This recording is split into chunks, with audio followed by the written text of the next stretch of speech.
भारत हा शेतीप्रधान देश असून आजही मोठ्या प्रमाणावर शेती ही पारंपरिक पद्धतीने केली जाते।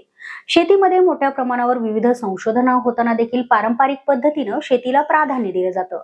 राज्यात तर ऊसाची शेती ही मोठ्या प्रमाणावर होत असते। मात्र एका वर्षापूर्वी बारामतीच्या ऍग्रिकल्चरल डेव्हलपमेंट ट्रस्टच्या माध्यमातून देशातील पहिला प्रयोग करत कृत्रिम बुद्धिमत्तेचा म्हणजेच AI चा वापर करून कमी खर्चात अधिक उत्पादन देणारी ऊस शेती केली जाते। ती ऊस शेती कशा पद्धतीने केली जाते, त्यामुळे ऊस शेतीत काय बदल झालाय हे आपण या व्हिडिओच्या माध्यमातून पाहूयात। नमस्कार, मी शनाया आणि तुम्ही पाहताय ट्रेंडी गप्पा।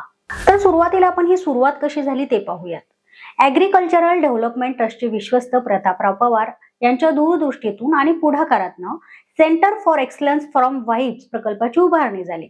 यातून कृत्रिम बुद्धिमत्ता तंत्रज्ञानाचा ऊस उत्पादन वाढ प्रकल्पाची मुहूर्तमेढ रोवली गेली।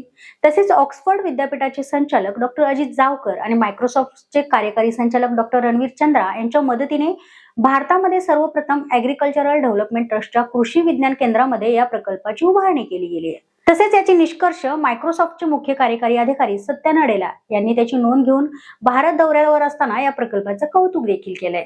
तर ऊस उत्पादकांना कोणत्या गोष्टीसाठी मदत होणार आहे? ज्या जमिनीमध्ये ऊस पिकाची लागवड करायची आहे त्याचं सखोल परीक्षण त्वरित करता आल्यामुळे वेळेची बचत होणार आहे। यामुळे जमिनीची सुपीकता, सेंद्रिय कर्ब, नत्र, स्फुरद, पालाश, मातीची घनता या बाबींचं विश्लेषण मिळणार आहे। प्रत्यक्ष शेतीतील मातीचा नमुना कोणत्या ठिकाणी घेतला गेला पाहिजे ती जागा समजणार आहे। त्यामुळे उपग्रहाद्वारे मिळालेला जमीन सुपीकता परीक्षण अहवाल आणि प्रयोगशाळेतील प्रत्यक्ष अहवाल यांच्या एकत्रित विश्लेषणावरनं ऊसाची मूलभूत मात्रा म्हणजेच बेसल डोस टाकला जाणार आहे। ज्या वाणाची बियाणे रोपे लागवड करणार आहे ती रोपे विशिष्ट पद्धतीने म्हणजेच AI तंत्रज्ञानाचा वापर करून ते केलं असल्यामुळे रोपे सशक्त आणि निरोगी असणार आहेत। परंतु 21 दिवसात लागवडी योग्य असणारी रोपे उपलब्ध होतील। तर यामध्ये तंत्रज्ञानाचा वापर कसा करायचा किंवा कसा केला गेलाय?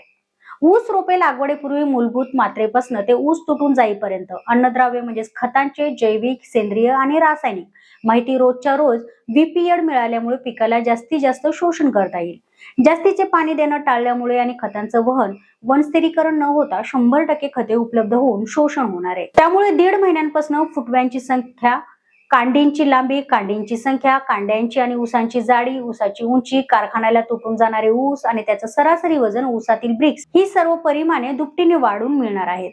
त्यामुळे दुप्पट उत्पादन वाढ होण्यास मदत होणार आहे। शास्त्रयुक्त पद्धतीने होणाऱ्या ऊस शेतीमुळे उत्पादन वाढण्यास आणि उत्पादन खर्च कमी होण्यास मदत होणार आहे। शेतकऱ्यांना अपेक्षित साखर उतारा, उत्पादनाची माहिती आणि पीक काढणीचा अचूक कालावधी ठरवण्यासाठी देखील या तंत्रज्ञानाची मदत होणार आहे। AIच्या मदतीने ऊसाची शेती केल्यामुळे कमी खर्चात भरघोस उत्पन्न शेतकऱ्यांना मिळेल का?